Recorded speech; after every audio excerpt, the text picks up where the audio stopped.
जावेद भाई, क्या कहना चाहोगे मुमरा में जिस तरीके से खेल के मैदान को लेकर राजनीति शुरू हो चुकी है। कई नजीमुल्ला गढ़ के नगर सेवक है, माजी नगर सेवक है, पदाधिकारी है, वो आपके पार्टी के ऊपर, आपके आमदार के ऊपर कई आरोप लगाया जा रहा है। ऐसा भी कहा जा रहा है कि मुमरा में जो 16 साल में आमदार ने नहीं करके दिखाया, वो नजीमुल्ला ने करके दिखाया। क्या कहना चाहेंगे? अस्सलाम वालेकुम। जो प्लेग्राउंड की बात चल रही है, मैं कल से देख रहा हूँ। कल के 2-3 दिन से मैं लगभग देख रहा हूँ, लोग जाके वहाँ पे लाइव कर रहे हैं और लोग जाके वहाँ पे अपना इंटरव्यू दे रहे हैं। ताज्जुब, मुझे हंसी के साथ में ताज्जुब इस बात का आ रहा है कि वहाँ पर वो लोग खड़े रह के अपना बाइट दे रहे हैं जिन्होंने कभी जिंदगी में क्रिकेट नहीं खेला होगा और ना ही कोई स्पोर्ट्स एक्टिविटी की होंगी। खैर, वो बात अलग है। क्रिकेट ग्राउंड देने की बात हुई थी। जिस तरह से श्री माननीय नजीमुल्ला साहब ने अपने जन्मदिन के अवसर पर, आपको शायद याद होगा कि उन्होंने लाइव में और बहुत सी न्यूज वालों ने उसको कवर भी किए थे कि मैं अजीत दादा से बात करके आपको आते 3 महीनों में प्ले, ऐसा कुछ मेरे ख्याल से टाइमिंग, मेरे को कुछ कंफर्म नहीं है, बस 3 महीने का शायद उन्होंने टाइम दिया था कि मैं प्ले ग्राउंड दूंगा। ये जहां पर अभी खुदवाई सफाई हो रही है जेसीबी लगा के, इसको प्ले ग्राउंड नहीं कहते। ये प्ले ग्राउंड ऐसा नहीं होता है।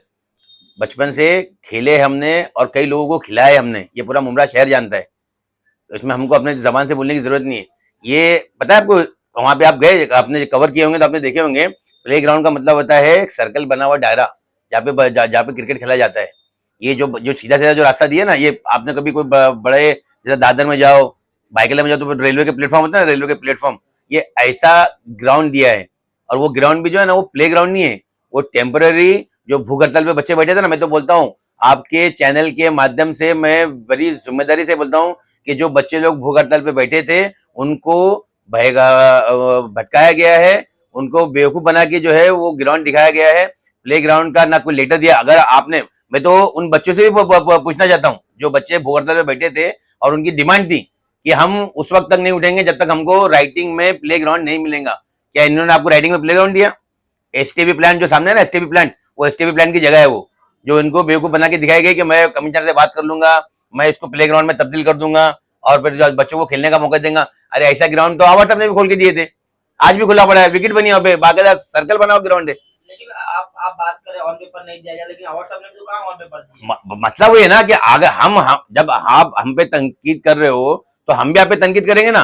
ग्राउंड का रिजर्वेशन जो है, ग्राउंड का रिजर्वेशन देखिए कैसा है मालूम है कि बड़ी बड़ी बातें मैंने कल सुना। कल के दिन जो है ना, आपने भी कवर किए होंगे कि वहाँ पे अजीत दादा गढ़ के जो लोग जो है वहाँ पे बड़ी बड़ी बातें कर रहे थे। मैडम बोलती है कि आवाज साहब ने 15 साल में जुमले दिए, आवाज साहब ने मुमरा के लिए क्या विकास किया, आवाज साहब ने मुमरा के लिए क्या काम किया। अरे क्या काम किया, दुनिया का तो छोड़ो, कम से कम खुद पे जो है साहब ने एहसान किया ना। तुम 15 साल से नगर सेवक थे ना, तुम्हारे घर में, तुम्हारे साथ में जो जेंट्स में खड़े वो 5 साल से नगर सेवक थे ना। आज नजीम मुल्ला है ना, साल भर हुआ नजीम मुल्ला, आज एक साल पहले मुमरा में आए ना, जिसके सारे पे तुम लोग जो है निधि लेके अपने काम कर रहे हो। पिछले 15 साल से एक गटर बनाने तक की तुम्हारी लायकी थी क्या? एक रोड बनाने की तुम्हारी लायकी थी? एक स्ट्रीट लैम्प लगाने की तुम्हारी लायकी थी क्या? तुम बोलते हो कि बोले गुलाब पार्क के बारे में तुम ब्लेम करते हो, प्ले ग्राउंड के बारे में तुम ब्लेम करते हो। एक एक निधि, एक एक फंड लेने के लिए तुम्हारे को अवार्ड साहब के वहां चक्कर काटना पड़ता था। तुम्हारी वो लायकी नहीं थी कि तुम महासभा में लड़कर तुम जो है ठहरा पास करा के तुम अपने पर्सनल बलबूते पे जो है निधि ला के रोड का काम कर सको या तुम गली का काम कर सको। होगा तो मैं चैलेंज करके बताता हूँ, चैलेंज करके बोलता हूँ कि आपने अगर एक बार भी मुमरा की भलाई के लिए, तुम्हारी मां नगर सेवक थी 15 साल टीएमसी में, 5 साल तुम्हारे बाजू में नगर सेवक थे, एक बार भी अगर तुम्हारे महासभा में कोई अगर एक बार आवाज उठाई रहेंगी तो मुझे लाके दिखा दो, मैं मान जाऊंगा तुम्हारे को कि तुमने मुमरा की भलाई के लिए एक मुद्दा उठाया होगा। चाहे वो गुलाब पार्क मार्केट का हो, चाहे वो ट्रैफिक का हो, चाहे वो लाइट का हो, चाहे वो रोड का हो, चाहे वो गटर का हो। तुम्हारी वो लायकी नहीं कि तुम महासभा में बोल सको। अरे वो तो शुगर मनाओ वो आमदार का, जिसने 15 साल तुम्हारे को बच्चे की तरह अपने पाला और बच्चे की तरह तुम्हारे लिए काम किया और तुम्हारे लिए निधि लाके दिया, तुम्हारे लिए फंड्स लाके दिया, और वो कम पड़ा तो इलेक्शन में तुम्हारे लिए पैसा भी लगाया अपनी जेब से, और तुम उस पर सवाल उठाते हो। अरे सबसे बड़ी बात तो ये है कि एमसीए, मैं आपको बताना चाहता हूँ 2 मिनट के लिए। देखिए, मैं इसलिए इतनी जिम्मेदारी से बोल रहा हूँ कि मैं क्रिकेट को, मैं बहुत ज्यादा अपनी तारीफ नहीं कर रहा हूँ, मगर जितने लोग मेरे को जानते हैं ना मुमरा में, तो ये तो जानते हैं कि अगर मैं बहुत कम खेला हूं तो बहुत से मुमरा के खिलाड़ियों को मैंने खिलाया हूं क्रिकेट, तो उसका अल्हम्दुलिल्लाह बहुत अच्छा एक्सपीरियंस है। एमसीए, आप क्या समझ रहे हो एमसीए को? जिस तरह से पूरे वर्ल्ड में बीसीसीआई यानी कि हमारे जो हिंदुस्तान का जो बोर्ड है क्रिकेट का, वो सबसे पावरफुल है और ताकतवर और मालदार है ना, उसी तरह से पूरे हिंदुस्तान में अगर एमसीए जो हमारा मुंबई क्रिकेट एसोसिएशन है, वो पूरे हिंदुस्तान में सबसे ताकतवर है और पावरफुल है। एमसीए कोई ऐसा लल्लू पंजू जो है ना, वो बोर्ड नहीं है कि आपने वहां जाके दरखास्त दी कि हमारे शहर में आइए, नेट लगाइए, विकेट दीजिए हमको। वेल ट्रेन इंटरनेशनल खिलाड़ी जो उसमें रिटायर होते, वो बच्चों को ट्रेन करते, वो हमारे शहर में दीजिए, आपको मिल जाएगा। अरे आपको तो मुबारकबाद देना चाहिए हमारे आमदार डॉक्टर जितेंद्र अवार्ड साहब को, कि जिन्होंने वहां पे अपना नॉमिनेशन किया, बड़ी मेहनत से वहां पे इलेक्शन लड़ा और एमसीए का वाइस प्रेसिडेंट पद हासिल किया। आज उसकी बदौलत है कि हमको मुमरा में एमसीए का विकेट मिल रहा है। क्यों डर लगता है क्या कि एमसीए मुमरा में आ जाएगा, कोई प्लेयर, कोई खिलाड़ी सचिन तेंदुलकर निकल जाएगा, कोई खिलाड़ी विनोद कांबली जैसा निकल जाएगा, कोई परवीन आमरे जैसा निकल जाएगा, कोई सुनील गावस्कर जैसा निकल जाएगा? डर लग रहा है बात का कि अगर ये लोग अगर यहाँ से खेल के एमसीए से अगर भारत में या दुनिया में अपना नाम रोशन कर लेंगे, तो आवाज सबकी वाह हो जाएंगी, तुम्हारी थुथु हो जाएंगी। ऐसा नहीं होता है। खेल है उनका एसआरओ पे या अमीरों का खेल है? अमीरों का खेल नहीं है। देखिए एक बात आपको बताता हूँ, कैसा मालूम है कि गरीब बच्चे कहा जाए, गरीब बच्चे खेल, सुनिए पहले बात तो सुनिए, जो खेल जो होता है ना, खेल देखो, खेल हो या स्कूल हो या चाहे वो हॉस्पिटल हो या कोई भी चीज हो, आपको पैसा खर्चा करना पड़ता है। फ्री में जो है ना, फ्री में खैराती हॉस्पिटल में होगा इलाज होता है ना, और फिर एक प्राइवेट हॉस्पिटल में इलाज होता है, दोनों के इलाज में फर्क होता है। हमारी मेंटलिटी, इन्होंने लोगों की मेंटलिटी क्या बना दी मालूम है कि फ्री चाहिए, फ्री चाहिए, फ्री चाहिए। फ्री में ऐसा होना चाहिए, मैं नहीं बोलता कि नहीं होना चाहिए, ओपन ग्राउंड होना चाहिए, बच्चे खेले, मगर जहां पर आपको प्रोफेशनल क्रिकेट खेलना है, जहां पर आपको आगे बढ़ना है और आपको अपना करियर जो है क्रिकेट में बनाना है एमसीए के थ्रू, तो वहां पे आपको खर्चा तो करना पड़ेगा ना सेठ। आज तुम्हारा आप एमसीए में उंगली उठा रहे हो ना, आज तुम्हारा स्टेडियम में डॉक्टर मुमताज तुम्हारे साथ में है ना, तुम्हारी पार्टी में है ना, आज वहां पे इतिहाद क्रिकेट एकेडमी करके वो चला रहे, जाके पूछो उनसे, फ्री है वो, मुंबई के बच्चे खेल रहे हैं ना उसमें। रिसाल भाई जो सचिन तेंदुलकर के साथ में खेले हुए, वो उसकी कोचिंग करते, तो वो डॉक्टर साहब वहां पे बच्चे लोग को फ्री में खिला रहे। फीस ली जाती है, फीस इसलिए ली जाती है कि कोई भी चीज को मेंटेन करने के लिए जो है ना, उसका पैसा लगता है। और मेरा तो मानना है कि फीस लेना चाहिए। उसकी वजह ये है कि जब आप किसी से फीस लोगे ना, तो उसको उसकी अहमियत मालूम पड़ेगी कि वो क्या अहमियत है उसकी। और एमसीए बहुत बड़ी चीज है, ये हम लोग को इसकी उसकी खुशी मनाना चाहिए कि मुमरा में जो है अवार्ड साहब की मेहनत से, अवार्ड साहब की कोशिश से एमसीए जैसी चीज आई है। गावस्कर की बात, मैंने गावस्कर का नाम लिया ना, सुनील गावस्कर का, तो उससे मुझे याद आया कि कल मैडम बोलती है कि बोले अवार्ड साहब ने बोला कि बोले गडर में बच्चे खेलेंगे, गावस्कर भी बोले गडर में खेलते थे, गावस्कर कीचड़ में खेलते थे, कीचड़। गावस्कर है ना, गावस्कर साहब जो सुनील गावस्कर बहुत बड़े खिलाड़ी है, वो शिवाजी पार्क जैसे ग्राउंड में, आजाद मैदान जैसे ग्राउंड की मट्टी में, कीचड़ में खेल के बड़े हुए। नाले गडर के कीचड़ में खेल के बड़े नहीं हुए। तुम नाले गडर की सोच रख के ना, जैसे तुम्हारी सोच है वैसे तुम बात करोगे। अवार्ड साहब का मतलब ये था बोलने का, और वहां पे दूसरे जो गए थे हमारी पार्टी के, कि अगर आप ग्राउंड देते तो ऐसी अच्छी जगह देते कि जहाँ पे बच्चे लोग खेल सके खुल के।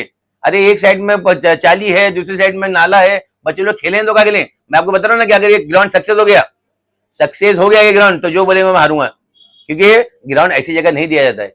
ग्राउंड होता है जैसा पहले खाड़ी में हुआ करता था। और दूसरी बात ये, मैं आपको ये भी बताता हूँ कि फिर ये मेरा इंटरव्यू देखने के बाद आपको ये भी बोलेंगे कि फिर तो 15 साल पहले तुम्हारे अपना क्या कर रहे थे, वो क्यों, अरे तो तुम भी तो साथ में थे ना। एक बार का वाकया बता दो कि अगर तुमने अवार्ड साहब को इस बात पे टच करेंगे, तुम्हारे ही कार्यकाल में तो बिल्डरों ने बिल्डिंग बनाया ना। एक बिल्डर बोल देवे कि मैंने जाके अवार्ड साहब को दिया हूँ, या कुछ लिया हूँ, या बात किया हूँ, ऐसा नहीं होता है। तुम भी उस वक्त, तुम्हारे घर में भी नगर सेवक थे, तुम भी उस समय सत्ता में थे, साथ में थे, तो तुम्हारा भी ध्यान, सिर्फ आवाज सबका नहीं, यानी हर अच्छी चीज हुई तो सबने की है, बुरी चीज हुई तो आवाज सबने की है। ये गलत मटका फोड़ना छोड़ दो। ऐसा है कि हर किसी की जिम्मेदारी थी।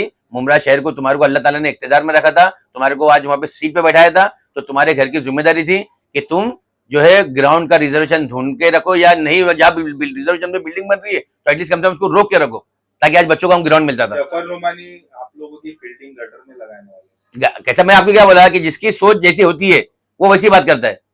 गटर में मैं आज आवाज वो गटर जो बनी है ना, वो जो नाला भी बना है आवाज साहब की देने, मैं आपको बताता हूँ, आवाज साहब की देने वो गटर बनी है। और मैं तो बोलता हूँ कि आवाज साहब है ना दूरदर्शी है, दूरदर्शी मतलब फ्यूचर जो प्रिडिक्शन करने वाले होते हैं ना, तो आवाज साहब ने वो गटर इतना बड़ा नाला बनाया था कल के दिन, उनको पता था कि ऐसे गद्दार जिनको पाल पोस के राजनीति में जो है पाल पोस के बड़ा किया है और उनको जो है तरक्की पे नगर सेवक तक बनाए, आज उनके खिलाफ बात करेंगे तो वो गटर तो आज उनके काम आ रहा है। वहां हम खड़े की बात नहीं कर रहे, वो गटर में कौन खड़े की बात कर रहे हैं, वही लोग खड़े की बात कर रहे हैं जो आवाज सबसे गद्दारी करके गए। दो जफर नुमानी का कहना है कि हम उनकी दो टीम बनाएंगे, उनकी टीम में जो है शहर के सुलझे अच्छे लोग रहेंगे और आपकी टीम में जो चर्सी बेवड़े हाँ हाँ हाँ बोलो। अरे भाई कैसा है मालूम है कि आप अच्छा अच्छा हमारा बुरा बुरा तुम्हारा, कैसा है अभी जानो तो मेरा मुंह मत खिलाओ अभी बोलने जाऊंगा ना तो तुम्हारी पार्टी का था ना अभी लास्ट टाइम में जो पकड़े गया था एयरपोर्ट पे, क्या था साथ में और कौन से केस में पकड़ा गया था, अभी मेरा मुंह मत खिलाओ, अभी बोलूंगा तो फिर मालूम पड़ेगा तुम्हारी पार्टी के हुए थे जो तुम्हारे नेताओं के साथ में जिनका फोटो था और जो तुम्हारा सोशल मीडिया चलाता था वही पकड़ा गया था, और क्या हाथ में क्या साथ में नशे का सामान था वो तुमको मालूम पड़ेगा। दूसरी बात एक बात और खास बताना चाहता हूं मैं कि जो बार बार आवाज साहब पे ब्लेम होता है ना, जुमला और आवाज साहब मिस्टर परसेंटेज और ये तो जो वहां बैठ के बोल रहे हैं ना, तुम लोग जो खड़े रह के वहां पे साहब के ऊपर जो टिप्पणी कर रहे हो तो तुमको तो शर्म आना चाहिए। मैं बड़ी जिम्मेदारी से आपके कैमरे के माध्यम से या आपके न्यूज के माध्यम से ये बोलना चाहता हूं कि तुमको शर्म इस बात की आना चाहिए कि वो तो गैर ईमान वाला था, डॉक्टर जीतन अवार्ड साहब वो तो गैर ईमान वाले थे, उसके बावजूद भी वो आदमी ने कब्रिस्तान के लिए दुनिया भर की मेहनत की और आज हमारे लिए जो है कब्रिस्तान लेकर आया। तुम तो ईमान वाले थे ना, क्या किया तुमने, एक बार नहीं और दो बार, कितना कट लिए, कितना कमीशन लिए कब्रिस्तान में, बताओ। शर्म आना चाहिए तुम्हारे को, तुम अपने आपको ईमान वाला बोलते हो, तुम ईमान वाले होने के बावजूद तुमने कितना कमीशन लिए कब्रिस्तान कॉन्ट्रैक्टर से। अभी बोलने जाऊंगा तो जाने दो, मेरा मुंह मत खिलाओ। कैसा है कि हर चीज की एक मर्यादा होती है, एक लिमिट होती है। अरे तुम्हारी लायकी क्या है, तुम्हारी ऊंची क्या है, तुम्हारा कद क्या है, तुम्हारा यानी कि आपके पार्टी के ऊपर भी एक आरोप लगाया गया लोगों के ऊपर, बोलिए ना। कि हॉकर्स में हफ्ता लेते। अरे कौन लेता है मुझे बताओ ना, कौन लेता है, उसका नाम लो ना।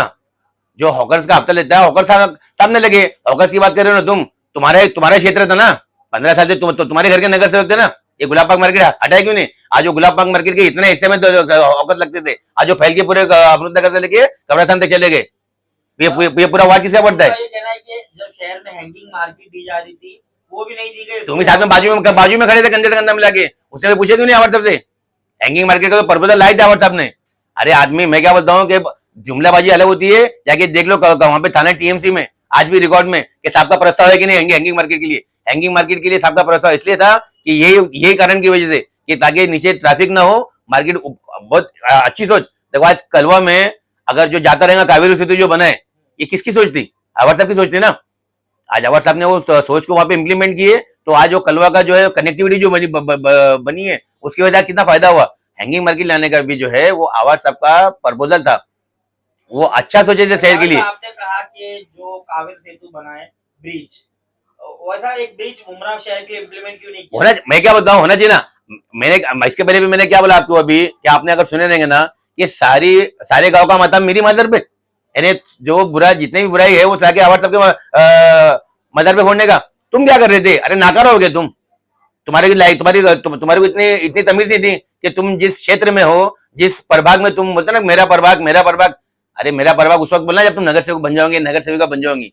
नगर सेवक तुम्हारी माँ थी घर पे ना, तो तुम्हारे को समझना चाहिए था 15 साल से कि यहाँ पे हमको ब्रिज की जरूरत है। एक बार प्रपोजल दिया क्या तुमने कि हमको यहाँ पे ब्रिज चाहिए। खाली बातें करने से नहीं होता है। जब अच्छा हो रहा था ना आवाज साहब के साथ में, तो आवाज साहब जिंदाबाद, आवाज साहब जिंदाबाद। महाराष्ट्र का नेता कैसा हो, जितना दावा जैसा हो। आज क्या हो गया, तुम्हारे को वहां से कमीशन मिल रहा है, टके मिल रहे, निधि आ रही है अजीत दादा पवार की सरकार से, श्रीकांत शिंदे साहब की। गलती इनकी नहीं है, असल में कैसा मालूम है, ये बीजेपी के अलायंस में। अब बीजेपी के अलायंस में क्या होता है मालूम आपको कि बीजेपी की जो सोच है ना वो अंग्रेजों की सोच है, डिवाइड एंड रूल। आज पिछले 10 साल से जब से नरेंद्र मोदी की सरकार इस देश में आई है, आपको पता है कि किस तरह से जो है वो कम्युनल माहौल का जो है अपनी चरम सीमा पर चल रहा है। कम्युनल जो माहौल है वो अपनी चरम सीमा पर चल रहा है। हिंदू मुसलमान के अलावा दूसरी इनकी राजनीति नहीं है।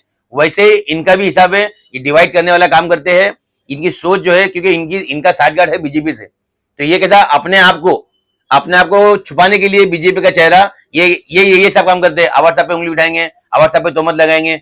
अरे कमीशन तुम लोग लेते हो, जो आज इतने जितने भी निधि आ रही है, चाहे वो अजीत दादा पवार की हो, चाहे वो श्रीकांत शिंदे की हो, चाहे वो एकनाथ शिंदे की हो, चाहे वो शासन की हो, इसका कमीशन कौन ले रहा है? मैं तो ओपन चैलेंज करता हूँ नजीब भाई को, ओपन चैलेंज करता हूँ कि सिर्फ 6 महीना खाली इनका कमीशन रोक दो, इनको निधि देना छोड़ दो। निधि सिर्फ 6 महीना, अगर नजीब भाई को निधि नहीं देगा ना, ये नजीब भाई को छोड़ के भाग जाएंगे। ये किसी के नहीं है, सिर्फ पैसे के।